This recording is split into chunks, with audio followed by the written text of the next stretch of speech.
Então Jesus, olhando para ele, o amou e disse-lhe: Uma coisa te falta.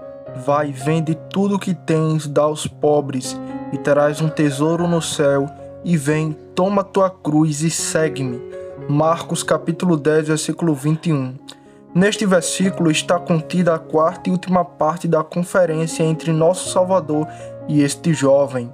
Observe aqui primeiro o gesto e a postura de nosso Senhor Cristo em direção a ele.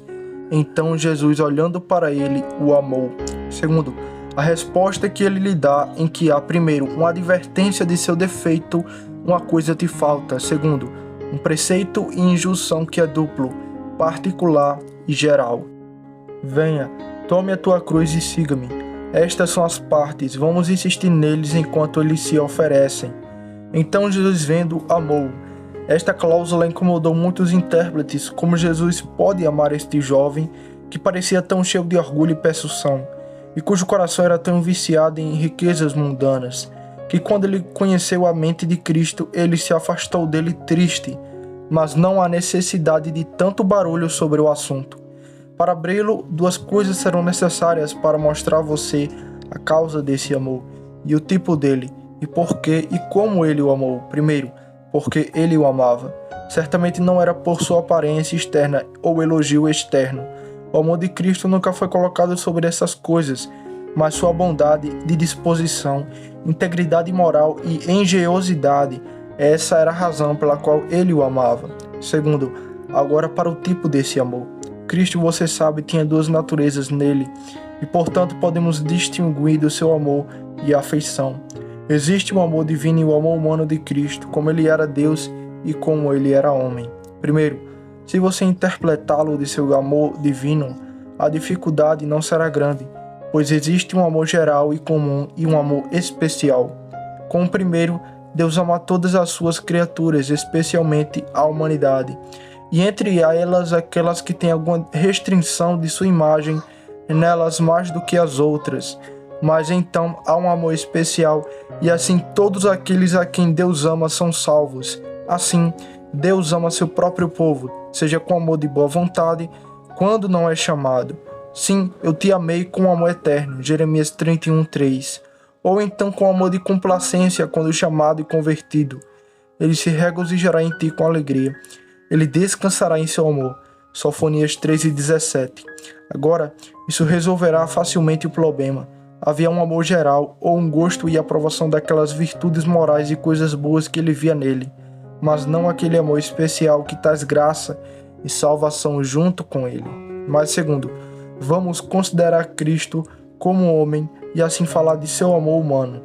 Jesus Cristo, ao assumir nossa natureza, teve as mesmas afeições e aversões que temos, e portanto, como homem, ele amou seus pais, seus parentes, sua nação, seus amigos e conhecidos em suas várias relações. Houve alguns com quem contraiu uma amizade mais especial, como Lázaro, conforme João 11:3, que diz: Senhor, eis que aquele a quem tu amas está doente. Ele amou Lázaro de maneira especial como homem bom e singular. Assim também suas duas irmãs. E Jesus amava Marta e sua irmã e Lázaro. E João é chamado do discípulo a quem Jesus amava, no capítulo 13:23. E Cristo em sua própria prática santificaria a amizade sagrada. E portanto agradou a ele como homem ter um amor humano especial por alguns acima de outros. Mais uma vez, houve outros que ele amou com um amor maior, conforme tivessem mais ou menos bem neles, como este jovem por sua boa índole e vida irrepreensível. Jesus, olhando para ele, o amou, isto é, mostrava alguns sinais de inclinação para com ele. Agora, isso era um amor de cortesia ou um amor de piedade. Primeiro, um amor de cortesia e respeito. Orígenes interpreta, ele o beijou ou mostrou a ele algum sinal externo de favor. De fato, se a palavra tivesse sido, poderia ter sido interpretada assim, mas a palavra é ele amou. Outros, em geral, ele o tratou com gentileza. Portanto, às vezes essa palavra é considerada um discurso cortês, como observa Gortius e outros grandes críticos da língua grega. Ele o amava, isto é, falava amigável e gentilmente com ele. Assim, salvo estranho do que hostil bem-vindo, você será amado por nós, isto é, amigável, solicitado ou recebido. E assim novamente, ele se desculpa por não tê-lo amado assim que o viu pela primeira vez, isto é, não o tratou com tanta gentileza, então Jesus o amou, isto é, tratou-o com bondade. Segundo, um amor de piedade com pena daquele que havia feito tanto com tão pouco propósito, que perdeu o benefício de tudo o que fez com a vã opinião de sua própria justiça. Assim como termos pena de papistas moderados, turcos sóbrios ou infiéis, Jesus Cristo pode amá-lo com amor e piedade. Bem, então era um amor de afeição humana, como um homem ama outros por suas boas qualidades. Não, um amor de familiaridade e amizade, mas um amor de cortesia ou piedade. Vendo o homem tão jovem, tão rico, tão poderoso e com tanta corrupção de maneiras que se manteve tão inocente, foi por isso que Jesus o amou. Eu observo 2 pontos de doutrina aqui. A primeira, pode haver algumas qualidades amigáveis e boas em homens não regenerados, que estavam jovens, sem graça e salvadora, mas de uma conversão moral, e no tocante aos aspectos externos da lei, irrepreensível. Agora, pode haver tais boas qualidades neles que aparecem assim. Primeiro, todos são criados com alguma inclinação para o bem, embora não para o bem espiritual, mas para o bem natural e moral.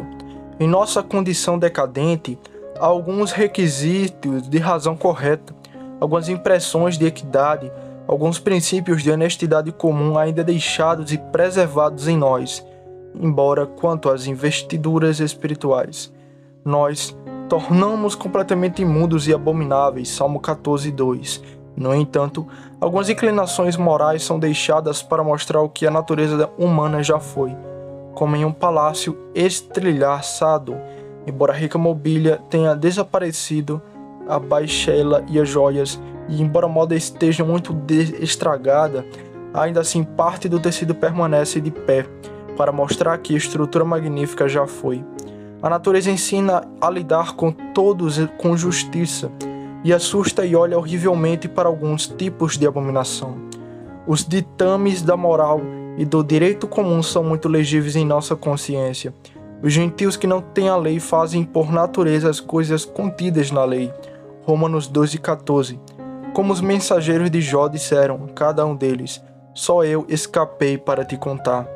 Então existem alguns princípios de consciência que são deixados e escaparam da ruína da queda, para nos avisar de nosso dever e para afastar e desistir de impiedades monstruosas e grosseiras e nos deixe sem desculpa. Embora os homens tenham nascido em pecado, estejam mortos para todo bem espiritual, algumas restrições ainda são deixadas sobre a natureza, para que o homem não se mostre como homem. Segundo, para o bem da humanidade. Deus é o patrono da sociedade humana e delia-se no bem-estar e preservação disso. Ele não criou o homem como ele fez os anjos, para viver vários independentemente um do outro. Somos todos multiplicados e propagados de uma raiz original, que poderíamos viver na sociedade mútua e conversar um com o outro. Observa-se que as criaturas vorazes e nocivas vivem solteiras e separadas, mas é útil em rebanhos. Então, o homem foi feito pela natureza, uma criatura sociável. Agora, não haveria sociedade humana se não houvesse alguma doçura da natureza e disposições morais ainda deixadas em nós.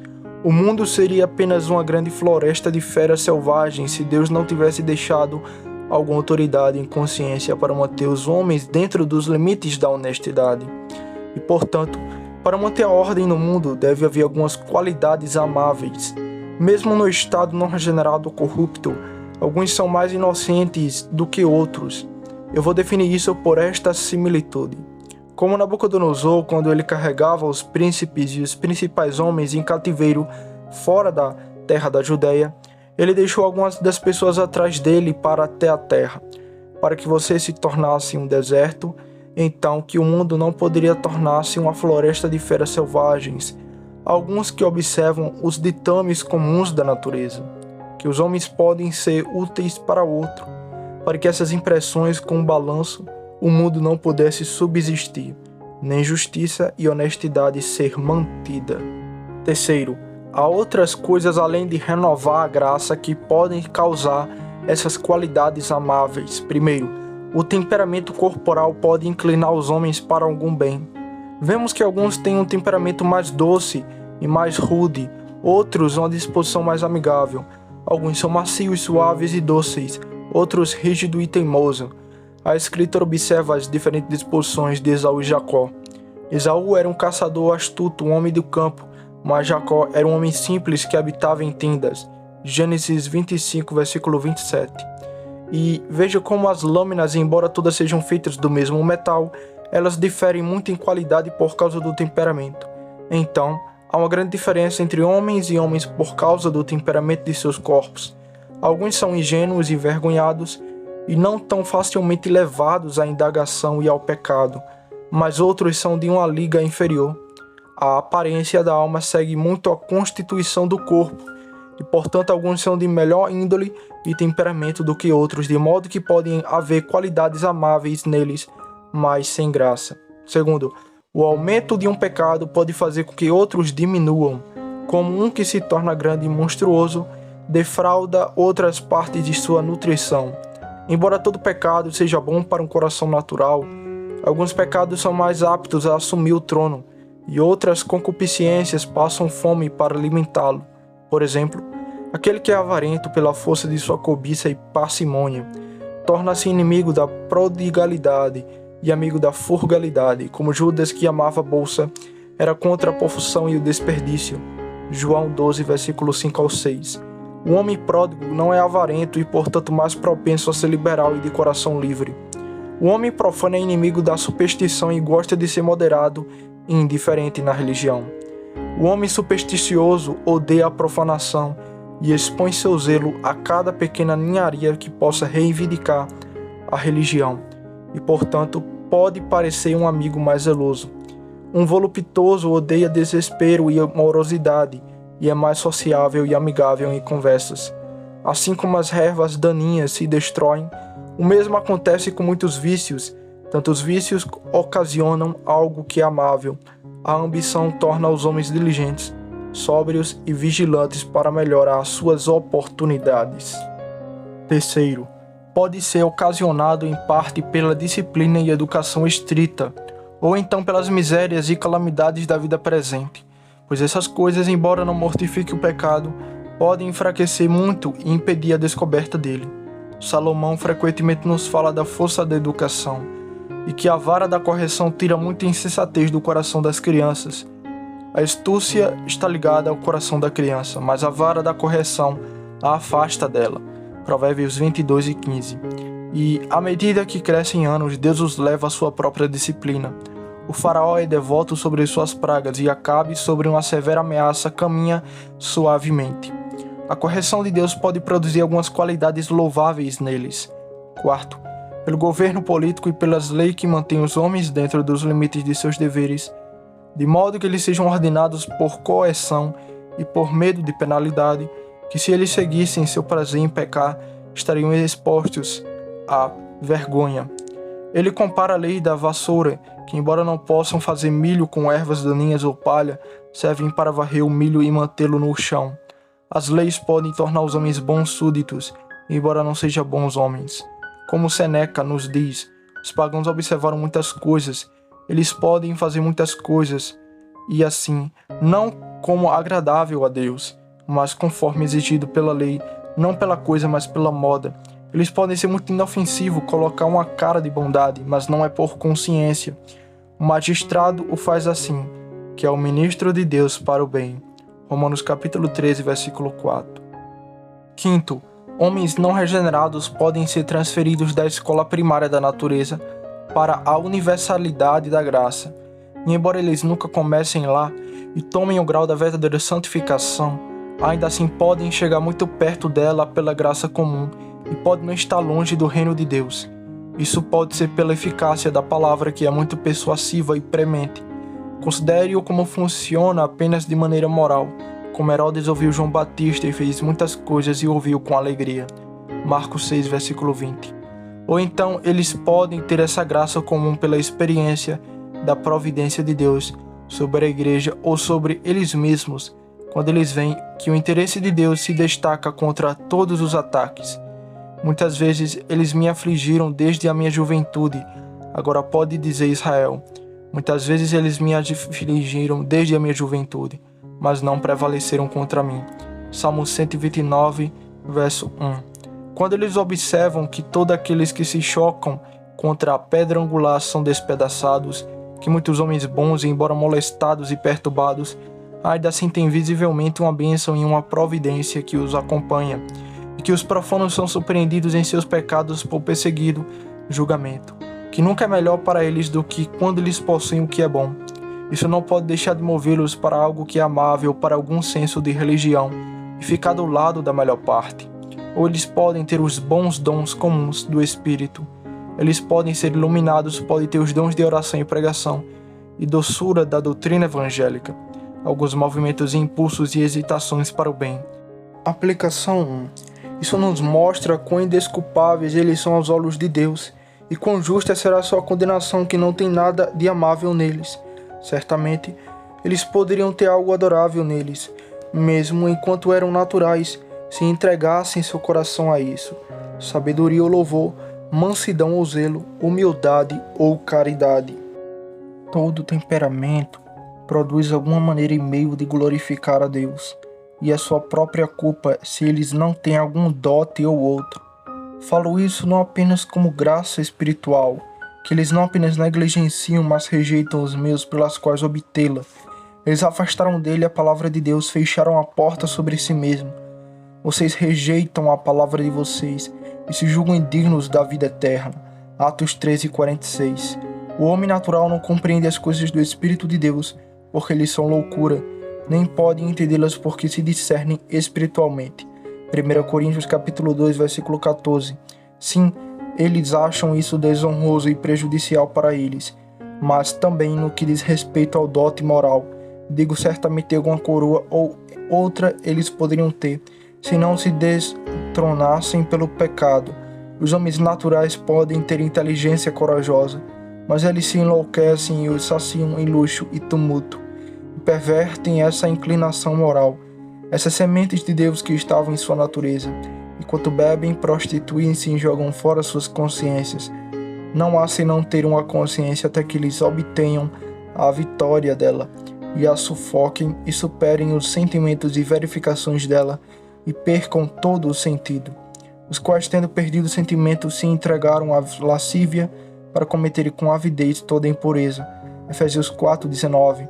Eles podem ter vivido virtuosa e moralmente, até que trouxeram sobre si mesmo a tirania do mau costume, e então não é de admirar que sejam totalmente entregues às concupiscências sensuais e andem de maneira pecaminosa. Eles perderam todas as vantagens anteriores, estragaram seu temperamento natural, perderam o benefício de sua educação, desprezaram a instrução e a disciplina dos pais, viveram desafiando as leis, receberam a graça de Deus em vão. Em uma palavra, eles menosprezaram o julgamento de Deus, extinguiram seus dons, reprimiram os movimentos do Espírito de Deus. Portanto, certamente eles não têm desculpa para pecar por essas ajudas. Consciência natural, temperamento, educação, leis, ordenanças, providências e os movimentos do Espírito, todos eles são ajuda, e Deus não abandona os homens sem nenhum deles até que ele primeiro o abandone e por algum pecado notável o provoquem a retirar tais ajudas. E portanto, o que você dirá por si mesmo que não possui nenhuma dessas qualidades amáveis e dotes morais? Você dirá que gostaria de ser melhor, mas não pode? Isso não pode ser, pois muitas dessas qualidades amáveis são encontradas em homens naturais, e vocês tiveram muitas ajudas e vantagens para obtê-la ou aumentá-las em suas almas. Se muitos pagãos morais vão para o inferno, que não tiveram metade dessas ajudas, e ainda assim foram exemplares em tantas qualidades amáveis, o que será de você se você recusar todas as ajudas que Deus lhe concedeu em sua providência, e ainda assim se deparar com um enorme mal? Aplicação 2. Se pode haver qualidades amáveis em homens não regenerados, então não descanse nessas coisas. Se você ama aqueles que amam você, que recompensa você tem? Não fazem os publicanos o mesmo? Mateus capítulo 5, versículo 46 e no versículo 47. O que você faz mais do que os outros? Ou que além assim, o homem natural pode ter tudo isso. Você pode viver em ordem, mas se não tiver fé, não pode agradar a Deus, pois sem fé é impossível agradar a Deus. Hebreus 11, versículo 6. Você pode ser inocente, mas se você não nascer de novo, você não entrará no reino dos céus. Aquele que não nascer de novo não pode ver o reino de Deus. João 13:3. E portanto não descanse nisso, que você tem algumas boas qualidades que são amáveis e louváveis diante de Deus e dos homens. Mas trabalhe pela virtude santificadora do Espírito de Deus e pelo poder da piedade, para que você possa ser participante da natureza divina. Pois se seu coração ainda não mudou verdadeiramente, sua pessoa pode ser odiosa para Deus. Não é meu, mas o conselho de Jesus Cristo é: faça boa a árvore e bom o seu fruto. Mateus 12:33. Um homem pode carregar os frutos de Canaã, como fizeram os espias, sobre uma vara seca, mas aprenda a carregá-los de uma raiz viva. Ser inofensivo, manso, casto, justo, temperado, tudo isso é bom, mas é muito melhor quando flui de um coração renovado. Então, eles são evidências graciosas para você. Uma boa natureza sem graça faz um show justo com o mundo, mas é de pouco respeito com Deus quanto à sua salvação. Tudo isso pode ser de temperamento e temor dos homens. Como um homem pode confundir uma natureza quieta com mansidão, fervor e altura de espírito com zelo, falta de afeição pelas coisas sagradas com discrição, estupidez com paciência, obstinação com constância. Mas Deus sabe distinguir, e o temperamento passarão por graça na conta de Deus. E normalmente, se um homem natural tem uma boa qualidade, ele tem outra má para combiná-la. Observa-se na história de Alexandre que ele era um inimigo da impureza, mas extremamente dado à embriaguez. Júlio César não era dado à embriaguez, mas extremamente viciado em impurezas. Homens naturais, se eles têm suas qualidades amáveis, ele tem alguma má qualidade dominadora para combiná-los. Não, uma boa natureza, uma vez corrompida, prova-se a pior de todas as outras. Assim como o vinho mais doce produz o vinagre mais azedo. Augusto, a princípio, era de uma natureza boa e misericordiosa. Suetônio observa dele que ele inicialmente relutou em consentir com a perseguição, mas quando ele entrou, ele era mais inexorável e impiedoso do que o resto de seus companheiros. Ninguém fez coisas mais vis contra Deus e o interesse de Deus do que os homens considerados de boa. E uma vez que a tentação prevaleceu sobre eles, Herodes Agripa era um homem popular da natureza doce, mas matou Tiago e teria matado Pedro também. Atos 12, versículo 1-2. E tudo por facilidade para agradar o povo.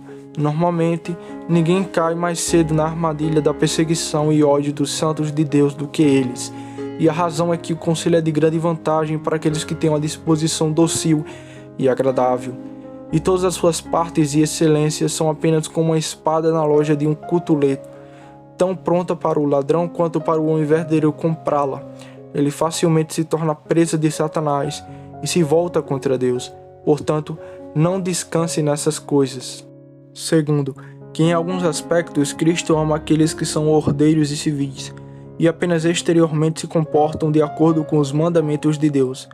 Vou dar as razões e depois aplicá-lo. Primeiro, a coisa é boa em si mesma, embora o descanso nela se torne inútil quanto à salvação da pessoa que não vai além.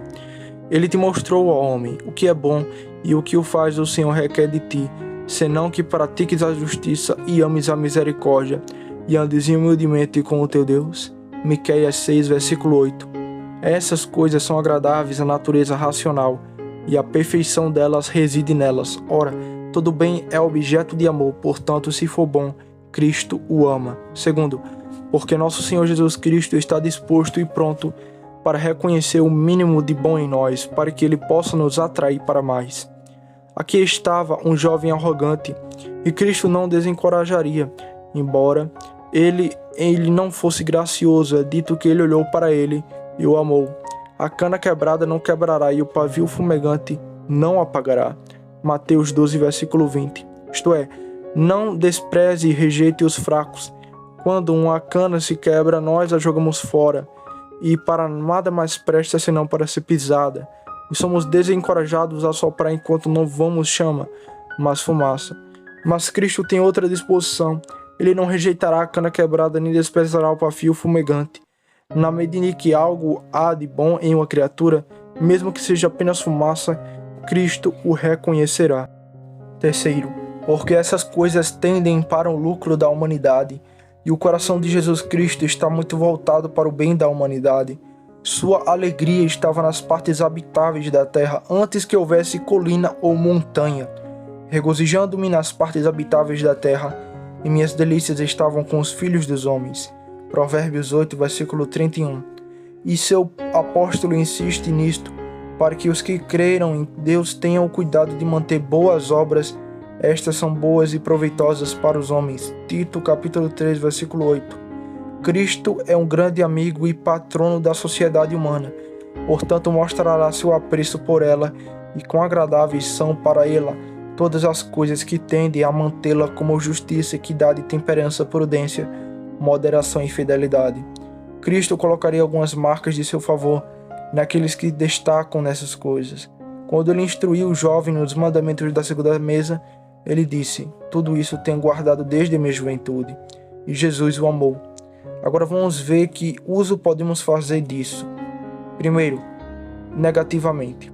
Para mostrar que uso não deve ser feito dessas passagens, pois os homens podem estar aptos a abusar e fazer mau uso do amor de Jesus por essas virtudes morais. Primeiro tópico. Não podemos fazer uso disso como se Cristo amasse as virtudes morais como mentorias da graça, e não são tais coisas sobre as quais Deus se comprometeu necessariamente ao dar graça à convenção. Os pelagianos tinham este axioma, que deixa um homem fazer o que lhe cabe, Deus é necessariamente obrigado, por isso, a dar-lhe mais graça. E os papistas constroem sobre o mesmo fundamento sua doutrina de mérito da congruência.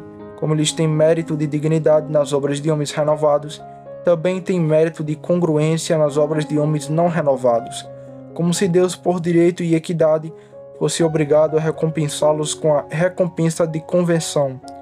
Mas a Escritura coloca a conversão em outro nível e mostra que não é dada de acordo com as boas obras que fizemos, mas meramente pela graça e misericórdia do Senhor. Não por obra de justiça que fizemos, mas de acordo com sua misericórdia, Ele nos salvou pela lavagem da regeneração e renovação do Espírito Santo. Tito 3, versículo 4. O apóstolo fala ali da graça que converte, na qual temos uma causa negativa e uma afirmativa. Ele poderia ter dito simplesmente porque sua misericórdia ele nos salvou e nada mais. Mas ele refutaria as obras, portanto ele expressa isso negativamente, não por obras de justiça que praticamos, ou pelo menos ele poderia ter dito, não apenas por obra de justiça que fizemos, mas também por sua misericórdia, ele nos salvou. E assim poderia ter permitido isso como uma causa, como tendo alguma influência, algo nele para amarrar Deus.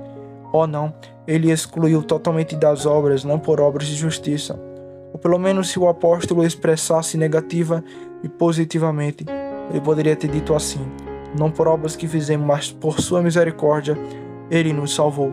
Não, mas ele diz, não por obras de justiça que praticamos. Ele descreve as obras que rejeita como sendo uma causa da graça salvadora. Toda nossa retidão moral, a melhor de nossas obras, não tem influência sobre Deus para nos dar graça, mas meramente pela sua graça ele nos salvou. Portanto, não pense que Deus, por uma certa lei infalível, é obrigado a dar graça. Segundo, não devemos entender isso como se ele amasse as boas qualidades de modo a torná-las iguais às virtudes cristãs ou às graças do Espírito. A moralidade é boa, mas não devemos erguê-la além de seu lugar. Há algo melhor que a graça, aquelas coisas que acompanham a salvação. Eu observo isso porque há muitos ateus secretos que exaltam a retidão moral além de seu valor e as virtudes e honestidades dos pagãos para rebaixar a estima da religião cristã, da qual o mundo agora está cansado. Eles pensam que havia mais honestidade pelas instituições naturais dos pagãos do que pela lei de Cristo, e clamam pela honestidade moral em grande detrimento e preconceito da verdadeira religião. Confesso que, se compararmos alguns pagãos honestos com muitos cristãos de nome que se contaminaram com impiedade monstruosa, não é difícil determinar quais são os melhores homens.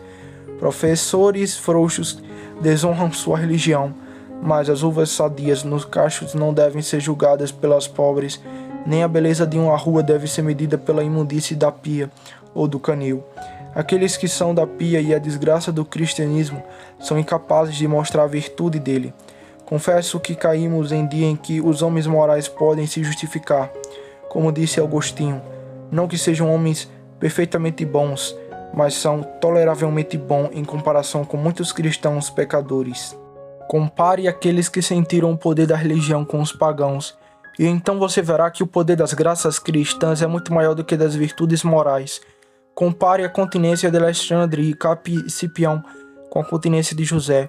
Eles se abstiveram da contaminar a esposa de Dário por bravura, mas José ele se absteve de cometer tal maldade para que ele não pecasse contra Deus.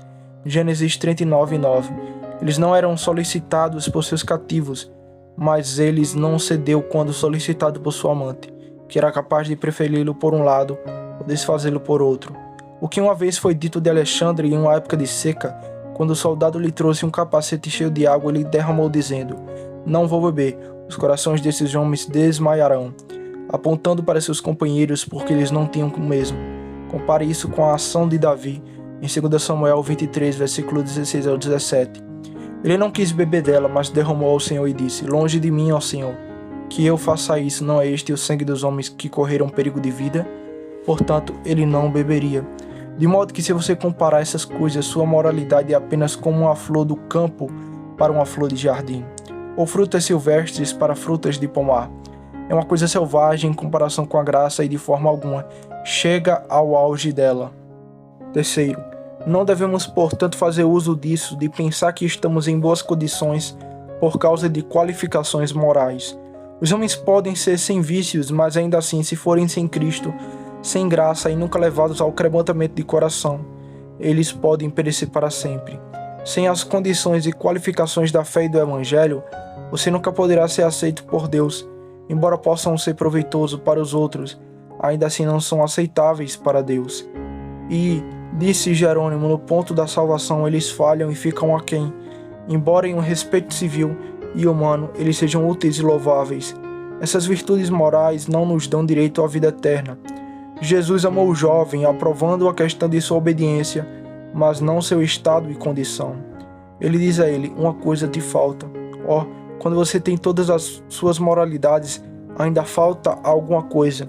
Essa retidão moral se mostra uma armadilha para você, quando afasta uma armadilha e quando afasta da retidão evangélica e da busca pela retidão e reconciliação com Deus. Se descansarmos nele e formos vaidosos dele, publicanos e meretrizes irão para o reino dos céus antes de nós. Mateus 21:31. E então poderíamos ter sido melhores se tivéssemos sido piores. Que uso podemos fazer disso que Jesus amava esse jovem? Primeiro, se Cristo amou a civilidade, muito mais ele amará a verdadeira graça em qualquer um dos seus, embora misturado com muita fraqueza. Certamente aquele que se delicia com a sombra obscura de sua imagem se deleitará muito mais com a imagem viva e a impressão dela nas almas de seu povo, embora tenhamos nossas fraquezas. João 11:5 é dito: Jesus amava Marta e sua irmã e Lázaro. Marta é mencionada na história do Evangelho e encontramos tropeçando 2 vezes. Ela estava ocupada com a casa e negligenciou a única coisa necessária. Lucas 10, versículo 39 ao 40. Em outro momento, encontramos questionando o poder de Cristo. João 11:39. Senhor, já cheira mal. Ainda assim, Jesus amava Marta. Há muita diferença de crescimento nos filhos de Deus, e alguns têm suas manchas mais do que outros, mas Cristo ama a verdadeira graça por mais fraca que seja. É notável observar que véu e cobertura a Escritura coloca sobre as imperfeições dos santos. Pela fé, a prostituta Raabe não pereceu quando ela recebeu os espiãs com paz. Hebreus 11:31. Infelizmente, houve dissimulação no caso e fraqueza, mas a fé é mencionada e a mentira coberta. Portanto, em Tiago 5, versículo 11, você ouviu falar da paciência de Jó. Sim, e também de sua impaciência e murmuração quando amaldiçoou o dia de seu nascimento. Mas o Espírito Santo coloca um dedo sobre a cicatriz e cobre a falha. Assim, em 1 Pedro capítulo 3, versículo 6, como Sara obedeceu a Abraão, chamando-o de Senhor. Marque a escritura que é aludida naquele lugar. É Gênesis 18:12. Sara riu consigo mesma, dizendo: depois que eu envelhecer, terei prazer sendo meu Senhor também velho. Todo o discurso cheirava a incredulidade. Há apenas uma boa palavra nela, Senhor, expressando sua reverência ao marido, e o Espírito Santo percebe isso. Pega uma joia de um mosturo. O Senhor nota o menor ato de obediência sincera aos seus mandamentos, quando se mistura com muitas falhas pecaminosas. Segundo, aprendemos pelo exemplo de Cristo a honrar os outros por seus dons comuns. Alguns respeito é devido àquele que tem algum bem neles. Somos convidados para honrar todos os homens como assim. Todos são participantes de alguma excelência de Deus. Por mais vis que sejam em outros aspectos, ele tem algo da imagem de Deus, algum dom recebido de Deus pela qual merecem respeito e honra. Portanto, devemos dar-lhe alguns sinais de respeito, para que possamos estar em melhor capacidade de fazer o bem às suas almas. Devemos estimar os dons de Deus, onde quer que o encontremos. Terceiro, assim podemos aprender. Crianças, rapazes e outros, todos podem saber como obter o amor de Cristo, se forem tratáveis. Se você está livre de toda intemperança e desobediência e de conversa honesta, então você é como este jovem a quem Cristo amou. E embora mais seja exigido de você, essas coisas são agradáveis a Cristo e não carecem de sua recompensa. Salomão nos diz em Provérbios 30:29, muitos buscam o favor do governante. Jesus Cristo é o Rei dos Reis, o grande governante do mundo. Ele é apenas indigno para você. Não busque sua graça e favor. Ele ama as qualificações morais, portanto abunda nelas. Por outro lado, ele odeia aqueles que são dissolutos, imoderados, bêbados, mentirosos, devassos e todo aquele que são profano e perverso desde a juventude. Pela regra dos contrários, se ele ama a conformidade com a lei de Deus nas coisas externas, ele odeia aqueles que andam contrariamente à sua lei, e ele mostrará seu ódio por atos públicos de vingança, embora seja contra crianças. Se os filhos não reverenciam suas superiores, ele os julga, como as duas ursas da floresta rasgaram em pedaços 42 filhos, segundo Reis 2:24. E então, para os homens adultos, Deus terá julgamento para eles. É uma época triste e exige muito choro, lamentação e pesar. Que vivamos em uma época em que abundam a iniquidade moral, bebendo, prostituindo, xingando, assassinando, roubando e abominação semelhantes. Tome esta observação. Deus geralmente não pune neste mundo por incredulidade e falta de amor a Cristo. Ele deixa para o mundo vindouro, para por violação da lei moral ele faz. A ira de Deus é revelada do céu contra toda a impiedade e injustiça dos homens. Romanos 1:18. Quando as duas tábuas são violadas pela impiedade e injustiça, então a ira de Deus irrompe por algum julgamento notável. Então, em Hebreus 12:2, toda transgressão e desobediência recebeu uma justa recompensa. E Oséias 4, versículo 1-2. O Senhor tem uma controvérsia com os habitantes da terra, porque não há verdade, nem misericórdia, nem conhecimento de Deus na terra. Jurando, mentindo, matando, roubando e cometendo adultério, eles irrompem, e sangue toca sangue. Existem pecados contra a lei moral considerados o que provoca a ira do Senhor. Assim como nos favores temporais Deus expressa amor àqueles que são moralmente justos, também nos julgamentos temporais ele expressa seu ódio contra as imoralidades. Confesso que algumas provocações do Evangelho Deus pune neste mundo, como por exemplo, quando os homens perseguem a profissão do Evangelho, ou quando se cansam do Evangelho depois de tê-lo há muito tempo. Então isso diz respeito a Deus como governador do mundo para punir tal. O bem do mundo está muito preocupado, mas principalmente seus julgamentos são por pecados contra a lei moral de Deus. Quando estes são quebrados em nossas ruas, deve haver muito choro e lamentação diante do Senhor, no sentido dessas coisas. Quarto, ele condena aqueles que pretendem ter o amor peculiar de Cristo, quando não são morais, mas obstinados, indevidos em suas relações, inescrupulosos em seus negócios, e não aprenderam a ser sóbrios, a possuir seus vasos em santificação e honra. O que? Você fala em ser cristãos quando não são tão bons quanto os pagãos? Nunca pense nos mistérios mais elevados da religião, na crença em Cristo e na comunhão com Deus, quando você vive tão contrário à luz da natureza. Como o apóstolo fala dos ramos naturais e dos ramos contrários à natureza. É em vão pensar em enxertar coisas que são contrárias à natureza, se os ramos naturais não forem enxertados. Há certos que são duplamente queridos, tanto na carne como no Senhor, não apenas no Senhor por conta da religião, mas na carne por conta da natureza, como Onésimo era querido por Filemão quando se converteu. Havia muitos pagãos morais de natureza doce, que tinham grande domínio sobre suas paixões. Muitos homens civis e carnais se levantarão em julgamento contra cristãos arrogantes, que pretendem ter grandes alturas de fé e amor a Cristo, mas são defeituosos na moral. Como foi dito dos homens de Nínive, da rainha de Sabá, que eles se levantarão em juízo contra esta geração e condenarão. Mateus 12, versículo 41 ao 42. Assim também esses pagãos, homens moralmente justos, exatos, pontuais em seus tratos, se levantarão em julgamento contra muitos que fingem crer em Cristo. Como isso deveria envergonhá-lo quando aqueles que são sem graça não podem ser levados tarde para aquelas coisas com as quais você é acusado? Eu digo, se seus princípios morais e instituições civis os vincularem à paz e ao bom comportamento, e não permitirem que eles cometam erros e todas as leis de Cristo não confidem em seu dever, quão grande será a sua condenação. Cuide para que você não seja ultrapassado por eles. Posso representá-lo assim. Quando um estudante sabe mais e melhor da arte e ciências do que um universitário, isso não é uma grande vergonha para ele? Lembro-me que é dito de Sara em Gênesis 20:16. Abimeleque disse: Eis que dei teu irmão 1000 moedas de prata, eis que ele é para ti uma cobertura de teus olhos, para todos os que estão contigo e para todos os que outros que assim foi reprovada.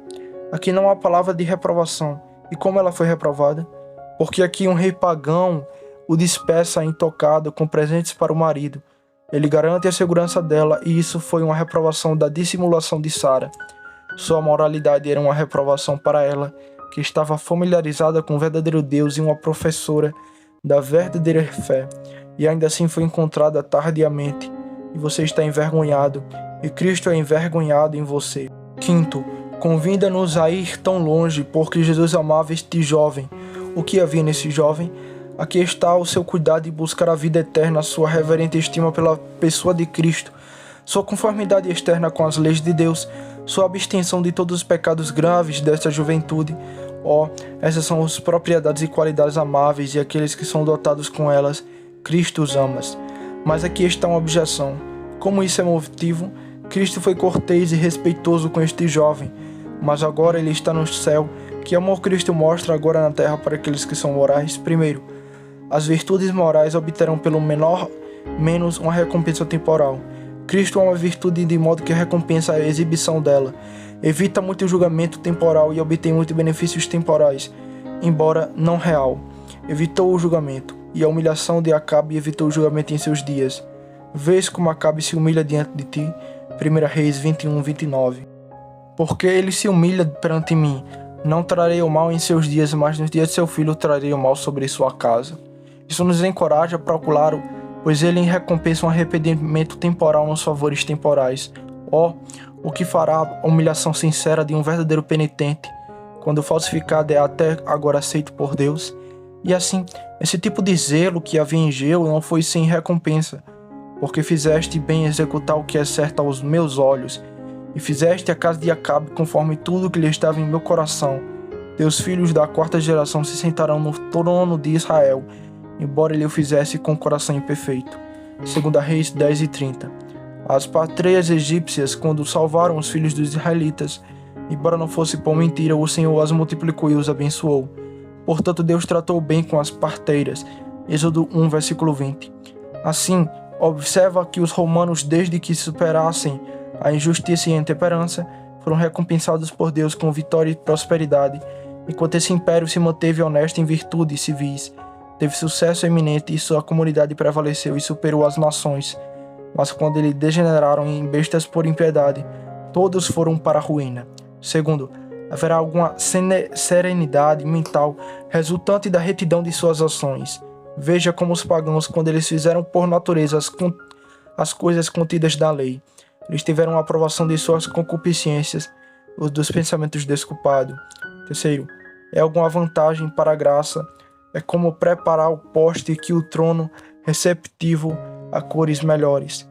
Pelo menos, eles não agravam a sua condenação, nem aumentam sua fraqueza, nem atraem sobre si cegueira penal e dureza de coração e desespero total. No entanto, é como embalsamar uma carcaça, embora não restaure a vida, ainda assim evite que o corpo cheire mal. enquanto estão trabalhando, não se entregam a um sentimento reprovador. Eles não estão longe do reino de Deus. Marcos 12:34. Um homem humilde, que tem alguns pensamentos de Deus e da vida eterna, certamente se converte mais cedo do que um miserável ultrajante que se vangloria e desafia as ordenanças de Deus. Considerando que os homens que são estranhos a toda a bondade e de uma inevitável maldade e falsidade, que são alienados desde o ventre e se desviam assim que nascem falando mentiras, como o profeta expressa no Salmo 58:3, e são mais difíceis curados. Quarto e último, quanto ao seu estado eterno, será mais tolerável para tais do que para outros. Embora eles não cheguem ao céu, ainda pelo menos eles têm um inferno mais frio. Sua conta é mais fácil, como a Escritura fala, numa condenação maior. Será mais tolerável para Tiro e Sidom no dia do julgamento do que para você. Caso sofra menos que Caletina, Sócrates que Nero, e certamente será mais tolerável para Sodoma e Gomorra do que para aqueles que desprezaram o Evangelho. Portanto, um pagão poderia dizer: não há banquete para cumprir nosso dever que Deus exige.